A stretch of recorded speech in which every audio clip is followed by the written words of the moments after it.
In the arms.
Welcome to Ringside, the show where the sacred and profane collide. So yeah, I'm talking about happiness. I would say that is the primary god of happiness. And I would say that because I believe that more than ever today, I would actually say always, but today especially, what do you worship and what do you sacrifice for? It's to be happy. And just like this coin, you do anything to be happy, especially now, I think. And the opposite is you'll do anything to what? What's the opposite of that? To not suffer. It's almost a morality. You judge a morality today, I would say, by are you happy? Are you avoiding suffering? That is, I think, the American morality. Now we got there. And why is it bad? Or do you agree with that? Is it okay to not be happy? Does God want us to not be happy? The opposite of that, usually people say, well, you don't think happiness is good, therefore you think we're supposed to be sad all the time. No, I'm not Norwegian, so you don't have to be sad all the time, or Finnish. I think they now they're the happiest, I think, now they are. No. You know, I was just reading recently, it's funny to say this, I don't get this magazine, Vogue. You may read, who's a Vogue reader? Don't put your hand up, it's embarrassing. Dave, put your hand out. Reading Vogue, and had an interview with a wonderful young singer-songwriter, had a great first album, Billie Eilish, and she has changed her hair color. Anybody aware of this? Amazing news.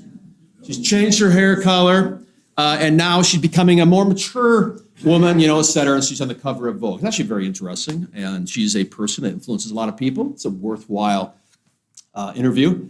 And she says some interesting things, very, normal things, like the next album, you need to change yourself to get records. She didn't say that, by the way, but she says this, it's all about what makes you feel good.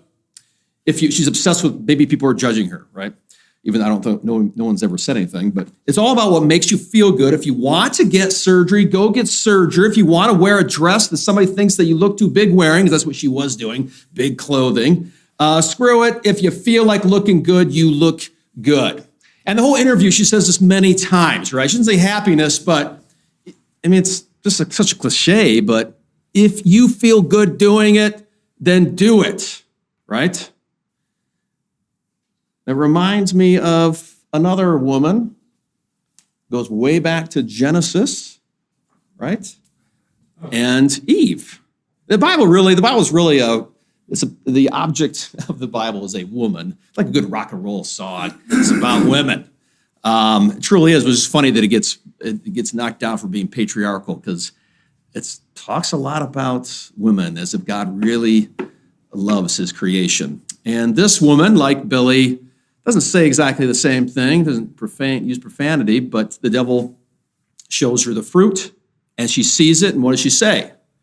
Right? The tree looks good for food, so tasty, it's gonna feel good. And then, not only that, aesthetically, it's pleasing, just looks good, right? And then, of course, practicality, it'll make me like God, it'll give me wisdom, it'll do something for me, and I'm gonna chase this, right? And she chases that feeling. She sounds like everybody else. chasing happiness, throwing everything under the bus, sacrificing the relationship with God for the happiness, right? What is her God? Now, Eve nor Billie Eilish invented this thing. This is really the essence of philosophy. One might even say philosophy in general is, how can we be happy? And let's define happiness when I say that. Not you feel good once, although some people like to string together a bunch of feel good onces, and if we can keep that going and chase that feeling, I'll have a happy life. Does that make sense? Like if I chase after that, what's going up next weekend? You know what I mean? People live like that. But let's say happiness is satisfied with yourself, satisfied with what you're doing. Does that make sense? So it's a deeper thing. It's a longer, not just a pleasure, right? And to me, that is who wants that? Come on. Do you want this? I want to be happy with myself. I want to be happy with what I'm doing and satisfied. Maybe a little more just satisfaction, but there's a lot of great memes in satisfying. You see all these? Maybe you don't, but there's maybe I'm like Ross too much on social media, but there's a bunch of like a person closing a door or slicing something just perfectly and always says, isn't that satisfying? Don't we want to live like that? We do. But this is almost the premise of all philosophy. And the first word used by the Greeks for happiness actually comes and touches with the word luck. And so like pre-Aristotle, pre-Socrates, there was this sense of like happiness is luck. Like things go well for you. And is that a good observation? Like for some people are just happy. Things just fall into line. Some people are just blessed, another good word, right? Just things are going well. I don't know why. Maybe they did something, but overall, like why did good things happen to that person? Why that person? Happiness literally derives. In fact, the Norwegian hap is a Norwegian word that actually means luck that we put into the English language. And I think we think of happiness just by chance. God blesses me with happiness. Who knows why? Who feels like that sometimes? Who knows why you're happy? It just happens. Or why that person does everything right and they're not happy. Because something bad suddenly happens, right? So this was popular for a while. Then some smart people like Plato and really Aristotle chase this. Happiness is just something just going to fall on you. We can do something. In fact, if we do good things, we'll have a satisfied life, which is funny. Here Aristotle didn't know the Bible, the Hebrew in any way, and he knew a lot about being good and doing good. You know what I mean? Like if you just read him, you could be a great moralist Christian, I would say, without any Jesus or forgiveness, but you'd fit right in, right? Because he talks about this. You do good things, you do the right things here, and you'll be happy. Here's almost like a formula, right? So this continues, and of course there's a lot of people with different opinions. Some are like you need to chase the happiness by just eating good food and doing things. That's how I'm going to be happy. Aristotle would say you need to do good things, be good, gives you a certain happiness. Then others, of course, just pure dumb luck. You get to the 19th century, and John Stuart Mill actually comes up with this. Actually, I think a guy named Bentham before that, a hedonistic calculator. So the whole goal of life is to be happy, which is not crazy. Some 8th graders, actually, I asked them I gave them a test, and I said, what's the point of life? What's the point of life? Probably half of them. And they're in... I'm their teacher. And so maybe I shouldn't be telling you this. They're like, well, be happy, right? That's it. And what does that mean? Pursuit of happiness, right? That's in our Constitution. But so John Stuart Mill comes up like this. The whole point of life is to be happy. I go this calculator to judge everything that you do to figure out whether or not you should do that. The hedonistic calculator. And by following that, meeting these criteria, you can then make a choice. I'm going to do that because that's going to make me happy. Then Immanuel Kant kind of called it on this sort of saying, like, just because you do good things, does that mean good things happen because you do good things? Anybody? Doing what's right, does that mean your life is going to go well? No. Doing what's right, is it actually going to give you a good feeling, just feel satisfied all the time? Doesn't work.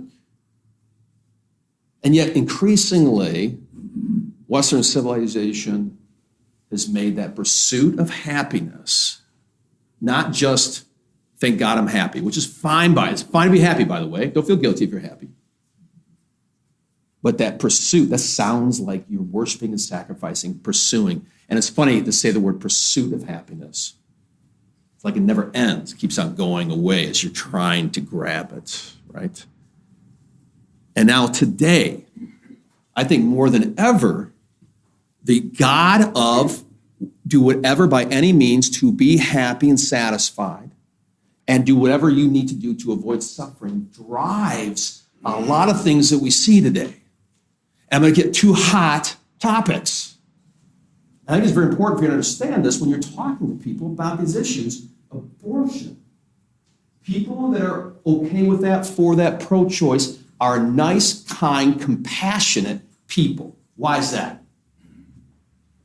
They want that mom to be happy. Mom to be happy, but not just the mom to be happy, the child. Because why bring a child in where he's going to what? Suffer. You're the sick person, by the way, because you want kids to suffer. That's literally a campaign slogan, right?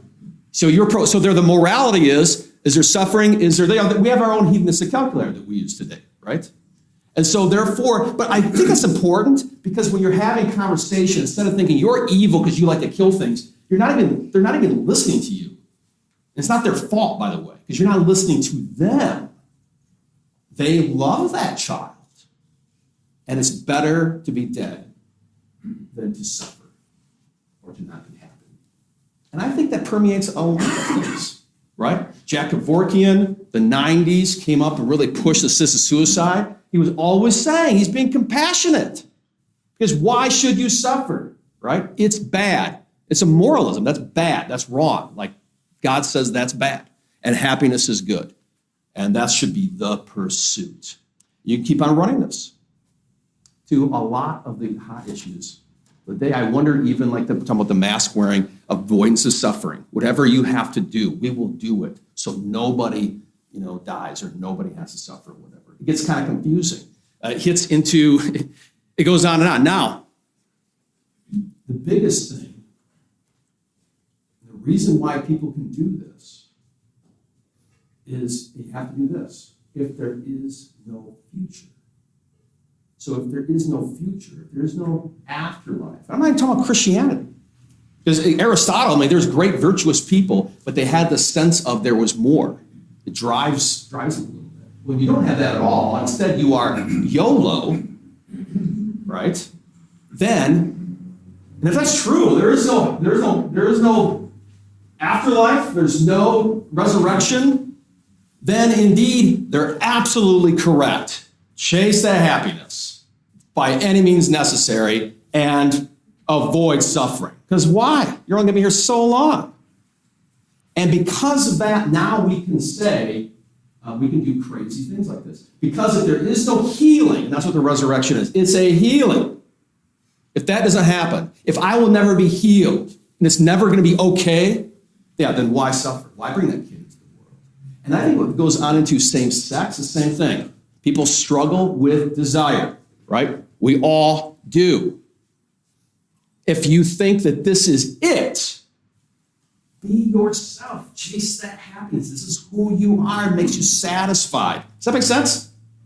Because you're never going to be okay. So why not? You chase it. And just like the pursuit of happiness, just chasing it and chasing it. And I think it goes in every aspect of the struggles that we're dealing with, the cultural war or whatever.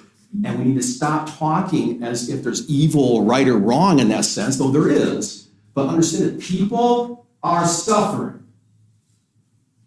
And they don't like it. Does that make sense? And they have these feelings are real that people have. The mom that wants to have the abortion. The kid struggling with same-sex desire. It's real, not lying, usually. And they want to be happy. Now, if there is no future, then do whatever. And what do you do? What does the God do? God demands you to sacrifice.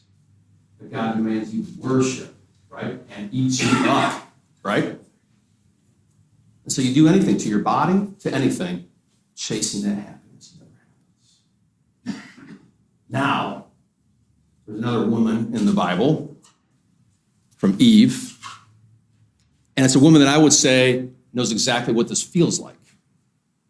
Who probably chased this happiness 5 times at least. Chasing, maybe this man will be okay. Maybe this marriage, maybe this relation, maybe this situation. And she's at that well, John chapter 4. She is this person, I would say, that is gone down the road of chasing happiness, been broken by it. Because it's either luck or what I do doesn't work. My marriage failed again. And now we're just living together because marriage doesn't work. And this is the only way I can be happy. Does that make sense? I think that is this woman. She's an American Billie Eilish after her 20s. And things change. No one is in love with her anymore. And buying her records. Hollywood. Plastic surgery is not working anymore. You can't plastic surgery out of this one. And she's at the well, embarrassed and ashamed. And Jesus comes. And just gives her that. The first time ever. Just hangs out and talks to her. Right? And they have that dialogue, etc. But she leaves with a happiness that there's a future. Because she knew about this Messiah, she knew about this forgiveness, this future thing that's happening. She just met him. And he didn't throw her out, but he talked with her. And it gave her hope that even she was loved by God. So happiness isn't something you can earn or work for, because who knows what's going to happen. Happiness isn't dumb luck, but it is an absolute gift of God. When you meet the one who forgives all your feelings, all your passions, and rose again. And knowing that it empowers and changes suffering. Suffering now has meaning. Why? Because you can suffer, because you're going to be okay. And now suffering no longer is the end or anti or immoral. It's now an empowering thing that actually can bless you, that God uses. Real happiness in this resurrection, knowing it's going to be all right, is a future thing. You're going to be happy. That's really important for you to know. You're going to be very happy all the time. That also blesses you with the ability to be happy now. Does that make sense? You're forgiven, and you're going to rise again. So no matter what you're dealing with, you will be okay. And now those things become good. So it's okay to be happy. God loves you and gives us happiness in Christ. Thanks.